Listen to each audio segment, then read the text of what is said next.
Pour comprendre les mécanismes profonds de la violence narcissique, il faut cesser de s'attarder sur les actions isolées de cette personne et commencer à percevoir les rouages cachés qui la sous-tendent. Lorsque nous parlons de forces obscures ou d'entités démoniaques dans le contexte de la psychologie noire et de l'analyse clinique, nous n'évoquons pas des scènes de films d'horreur, un mysticisme vague ou des superstitions. Nous disséquons des schémas d'énergie prédatrice, d'anciens archétypes de destruction et d'intelligence chaotique qui infectent la personnalité humaine. Le narcissisme, à sa racine, est un trouble marqué par un vide absolu. L'individu narcissique est dépourvu de noyau émotionnel fonctionnel.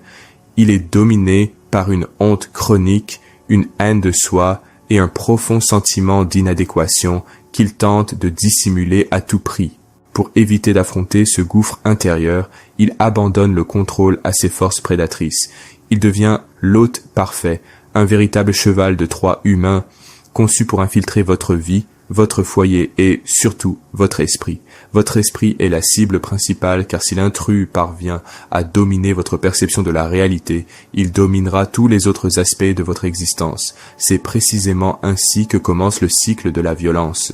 Il ne débute pas par une agression physique immédiate qui vous ferait fuir instantanément, mais plutôt par une invasion silencieuse et calculée, faisant appel à des forces primordiales et dévastatrices. La première force d'invasion, et peut-être la plus insidieuse de toutes, est l'esprit numéro 1, l'esprit d'envie et de convoitise cachée. La culture nous a appris à croire que l'envie est simplement le désir de posséder ce que l'autre possède, qu'il s'agisse d'une nouvelle voiture, d'un meilleur emploi ou d'une relation parfaite. Mais l'envie narcissique, alimentée par cette entité parasitaire, est infiniment plus mortelle et plus sombre. C'est un ressentiment furieux et irrationnel, né du simple fait que vous existez et que vous rayonnez de votre propre lumière. Le narcissique est invariablement attiré par les personnes empathiques, accomplies, pures ou rayonnantes, précisément parce qu'il est incapable de développer ses qualités par lui-même. Il vous regarde et ne voit pas un être humain à aimer, mais plutôt une source d'énergie inépuisable à piller. Au début de la relation, lors de la phase d'idylle passionnée, cet esprit se camoufle sous le masque d'une admiration parfaite. Il encense vos qualités, vous fait sentir unique et feint un intérêt profond pour tout ce que vous faites et rêvez. Pourtant, le but inavoué de cette tactique n'est pas de célébrer qui vous êtes, mais de recenser méticuleusement vos vertus pour pouvoir vous les voler et vous punir ensuite. La force de l'envie est si destructrice que le manipulateur ne supporte pas de vous voir heureux sans que ce bonheur soit uniquement le sien. Si vous atteignez un objectif professionnel, vous faites une nouvelle rencontre ou passez simplement une journée joyeuse, l'atmosphère change brusquement. Il devient froid, méprisant ou invente de toutes pièces un conflit pour gâcher votre bonheur et vous voler votre sourire. Cela arrive parce que votre lumière met en lumière son obscurité. Et pour dissimuler cette envie malsaine, cet esprit utilise souvent le victimisme comme une arme redoutable. Le prédateur se pose en victime, en martyr ayant subi de terribles injustices dans le passé et dans ses relations précédentes, vous forçant à baisser votre garde par pure compassion. Vous commencez à donner volontairement votre énergie dans une tentative aveugle d'aider et de sauver cette personne, sans réaliser que vous nourrissez une entité qui ne fera que croître jusqu'à devenir assez puissante pour détruire l'hôte qui l'a accueilli à bras ouverts. Vous n'aidez pas une personne en difficulté émotionnelle, vous alimentez un système parasitaire qui, au fond, vous méprise. Lorsque l'envie a déjà établi un lien avec vous et que vous êtes pris au piège de la pitié et de l'attachement, le manipulateur doit s'assurer que vous ne preniez pas conscience de la gravité de la situation et, surtout, que vous ne tentiez pas de vous enfuir. C'est précisément à ce moment stratégique qu'entre en jeu l'esprit numéro 2, l'esprit de la confusion mentale et de la tromperie pathologique, également connu en pratique clinique sous le nom de manipulation par distorsion de la réalité. La confusion engendrée par un partenaire ou un membre de la famille narcissique n'est ni un accident, ni un problème de communication, ni une simple divergence d'opinion sur un sujet anodin. Il s'agit d'une arme de guerre psychologique méticuleusement conçue pour détruire votre capacité de raisonnement logique et briser votre confiance en vous. Cette force prédatrice agit en modifiant subrepticement le sens des mots prononcés, en niant froidement des faits survenus sous vos yeux quelques heures auparavant et en réécrivant l'histoire de la relation afin que vous apparaissiez systématiquement, sans exception, comme la personne folle, instable, jalouse et coupable. Imaginez que votre esprit soit un labyrinthe et le narcissique l'architecte maléfique qui en modifie les contours à chaque fois que vous tentez d'en sortir. Lorsque vous confrontez votre agresseur à un mensonge flagrant, une trahison ou un comportement cruel, il ne répond jamais directement à votre question. Il recourt à la tactique abusive du salade de mots, qui consiste à débiter des arguments incohérents, à ressortir des erreurs mineures commises il y a 5 ans et à déformer la réalité avec une telle conviction qu'en quelques minutes, vous oubliez complètement la raison première et légitime de votre indignation. L'objectif principal de cette manipulation n'est pas de remporter le débat par des arguments logiques, mais d'épuiser votre esprit. Il s'agit de court-circuiter votre système nerveux. La victime d'un prédateur narcissique passe des jours, des mois, voire des années à se ruiner la santé pour tenter de prouver ce qui lui paraît évident à quelqu'un dont le seul but est de la désorienter. Cette manipulation pathologique vous amène à ne plus faire confiance à votre intuition.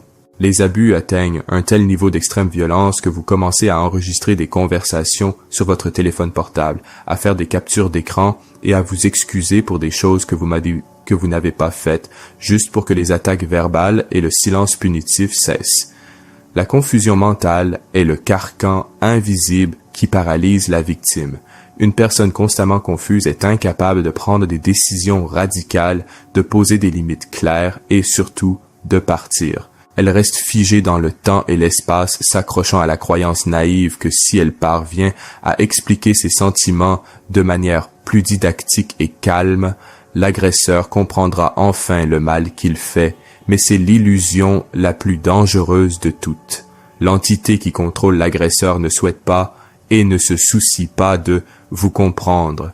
Elle ne désire qu'une chose, détruire votre perception de la réalité pierre par pierre. Votre désorientation émotionnelle, vos cris de désespoir et votre épuisement sont le trophée ultime de cette force, car tandis que vous dépensez vos dernières précieuses ressources de santé mentale à tenter de trouver un sens à un comportement conçu pour être absurde, le parasite continue de se nourrir impunément de votre énergie vitale. La conséquence concrète de cette double invasion d'envie et de confusion est une maladie grave. Votre corps biologique s'effondre, victime d'un état d'alerte chronique, et développe insomnie, dépression et crise de panique. Et même en vous voyant dépérir, la froideur de l'envahisseur demeure intacte, car il n'y a pas de place pour la compassion là où règne le désir exclusif de contrôle. L'hôte est infecté, l'esprit est paralysé, et toute issue semble impossible.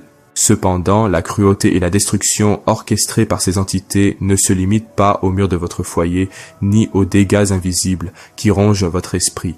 Lorsque la victime commence enfin à sortir de sa torpeur, à reprendre des forces et à menacer de couper définitivement l'énergie qui alimente le prédateur, ce dernier est contraint d'activer ses armes les plus lâches et brutales. Il étend son attaque à l'extérieur, ternissant votre réputation et impliquant d'autres personnes. C'est précisément là que les forces ultimes de la condamnation et de la fausse empathie entrent en scène pour vous isoler complètement. Lorsque vous commencez enfin à sortir de cette torpeur, à reprendre des forces et à menacer de couper définitivement l'alimentation qui alimente le prédateur, celui-ci est contraint d'activer ses armes les plus lâches et brutales. Il étend son attaque au monde extérieur, ternissant votre réputation et impliquant d'autres personnes. C'est précisément là que les forces ultimes de la condamnation et de la fausse empathie entrent en scène pour vous isoler complètement. Cette extension des abus hors de la sphère privée est orchestrée par l'esprit numéro 3, l'esprit de la condamnation et du contrôle absolu. Cette entité sait pertinemment qu'une victime bénéficiant d'un solide réseau de soutien, d'amis lucides et d'une famille présente est impossible à maintenir sous emprise psychologique.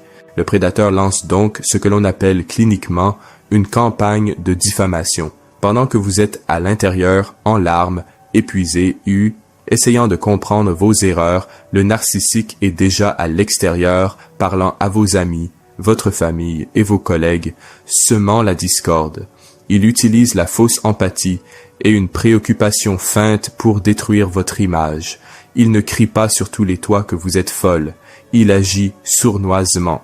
Il dit à tout le monde qu'il est très inquiet pour votre santé mentale, que vous êtes instable, qu'il a tout essayé pour sauver votre relation, mais que vous avez des accès d'agressivité inexplicables. Il inverse complètement les rôles. L'agresseur s'approprie votre histoire de souffrance et se fait passer pour une victime devant le tribunal social. Et l'impact de cette condamnation extérieure sur l'esprit de la véritable victime est dévastateur. Lorsque vous vous décidez enfin à demander de l'aide ou à parler de vos souffrances, vous découvrez avec un choc paralysant que le terrain est déjà empoisonné. Votre entourage a déjà été manipulé par cette force destructrice et vous regarde avec suspicion, persuadé que c'est vous, la personne instable du couple. L'esprit de condamnation triomphe lorsque vous réalisez votre solitude. L'objectif principal de cette tactique odieuse n'est pas seulement de ternir votre réputation, mais aussi de briser votre équilibre émotionnel. Lorsque vous vous retrouvez sans personne pour comprendre votre douleur et confirmer votre version des faits, la confusion mentale semée depuis longtemps par cet esprit de tromperie atteint son paroxysme. Vous commencez à croire à vos propres calomnies. Vous commencez à vous demander si, finalement, le narcissique n'a pas raison. C'est dans cette obscurité et cette solitude que l'emprise s'exerce définitivement. Sans issue ni personne à qui se fier, la victime épuisée se réfugie souvent dans les bras de son bourreau, endossant la responsabilité de crimes émotionnels qu'elle n'a jamais commis, dans l'espoir que la guerre prenne fin et que le silence revienne. Elle remet les clés de son identité, de sa dignité et de sa perception de la réalité à l'agresseur, le laissant dicter qui elle est, ce qu'elle ressent et ce qu'elle mérite. Cette condamnation est l'ultime entrave.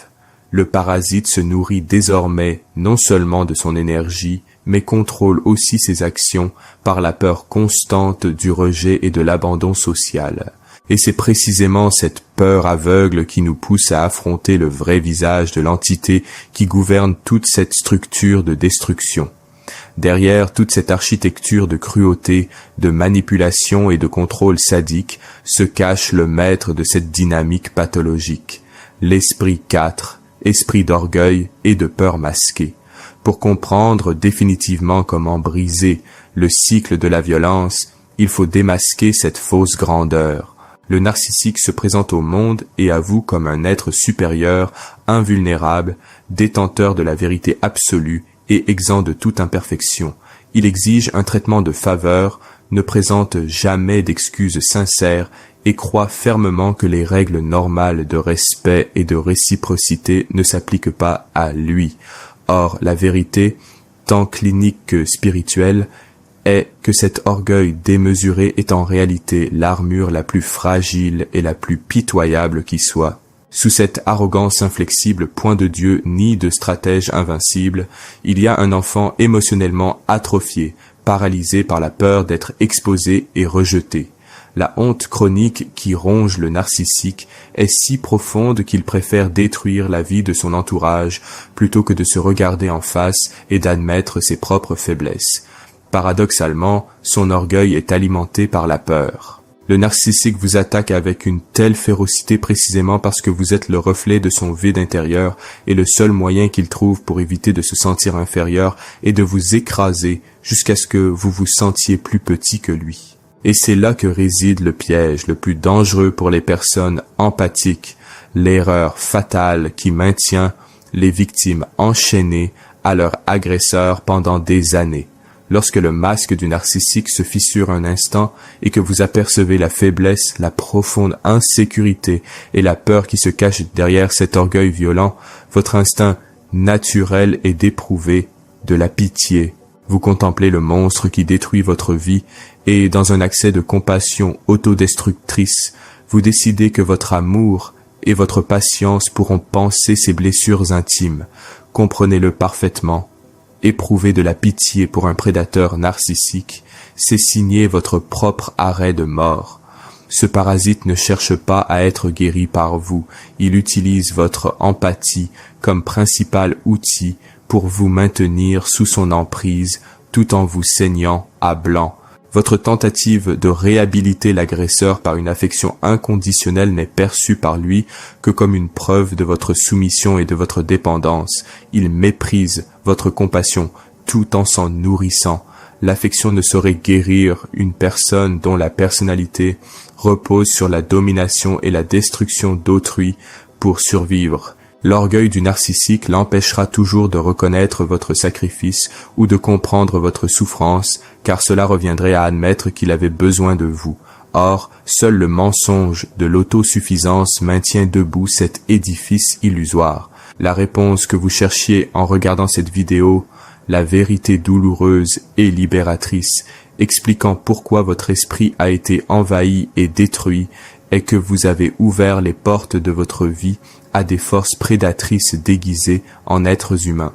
Les 4 esprits et archétypes pathologiques qui animent le narcissisme sont une envie insatiable qui vous épuise, une confusion mentale qui vous paralyse et vous empêche de fuir, une condamnation lâche qui vous isole du monde extérieur, et un orgueil enraciné dans la terreur qui vous empêche d'éprouver le moindre remords véritable.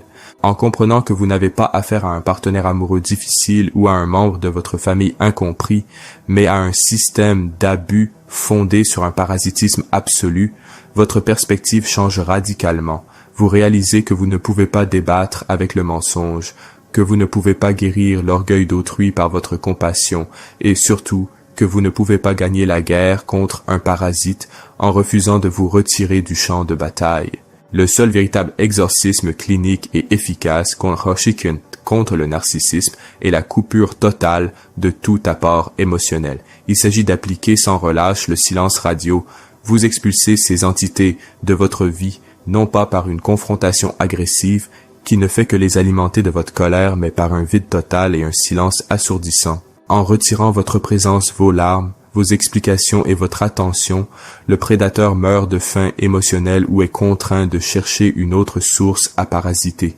Fermez les portes, scellez les issues de votre esprit et acceptez que prendre vos distances dans ce cas précis n'est pas un échec, c'est l'acte de salut personnel le plus grand et le plus pur que vous puissiez accomplir pour vous-même. Votre environnement a été purifié. Et il vous appartient désormais de veiller à ce que la porte ne soit plus jamais ouverte.